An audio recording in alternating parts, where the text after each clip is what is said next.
唔認識上一屆或者現一屆所有嘅法團啊，我認識就唔會係有咩朋友關係、親戚關係。我近排聽到好多人講話為你成員謀福祉啊，講公道話，咁但係我點解澄清就係話，如果背後有利益或者有咩目的嗰啲人咧，我覺得嗰啲唔係叫公道話咯。嗱，另外一樣嘢我想同，因為好多人提到話清潔嘅問題，咁而家雖然唔係清潔公司啦，不過有樣嘢我都希望我表達我嘅意見就係話，新一個清潔公司佢雖然好似全方業咁樣用水去清洗嘅走廊，大家有啲人講到話用水清潔先至係乾淨，咁但係我一樣嘢講就係用水清潔第一樣嘢我哋要水化，第二就係話基本上用水清潔咧會令到大家嗰個鐵閘裏邊好易生鏽，同埋地下濕咗咧對老人家好危險嘅。其實我呢樣嘢我希望大家諗一諗，為老人家着想咧，唔好用舊方法啦，呢樣嘢又唔環保，對老人家又危險嘅，唔好攞啲嘢出嚟再講啦。新嘅清潔公司我都希望佢用翻啲環保同埋安全啲嘅清潔方法，令到老人家出嚟安全啲。第二樣嘢我想提出嘅就係話，頭先好多業主提到話啲數字嘅問題啦。咁我今時今日我見到法團登出嚟就講緊就係話，上年同今年2年同嗰數據盈餘同埋虧損嘅問題啦。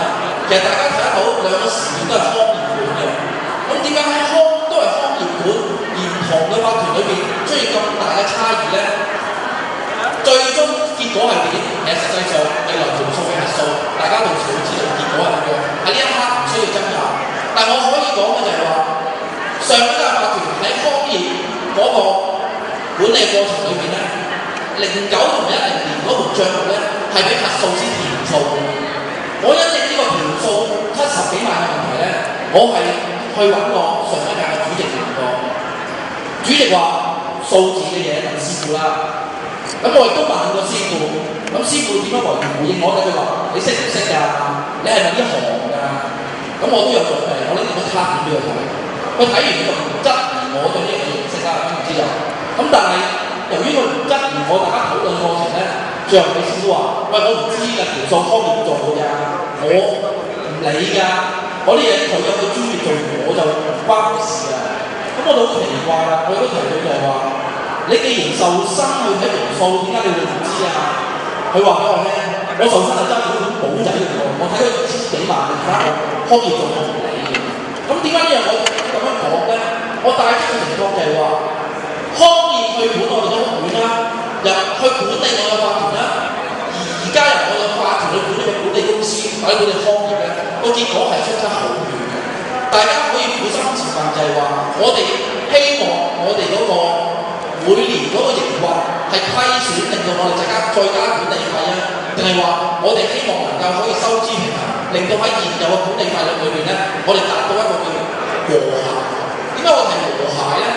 其實我近排見到我哋屋苑好和諧，由前法團開始搞大維修到而家都和諧。仲有問題就係話我哋臭名遠播喎，俾人經常去提到話我哋屋苑經常掉垃圾。經常有人搞事，令到我哋屋苑聲譽大過。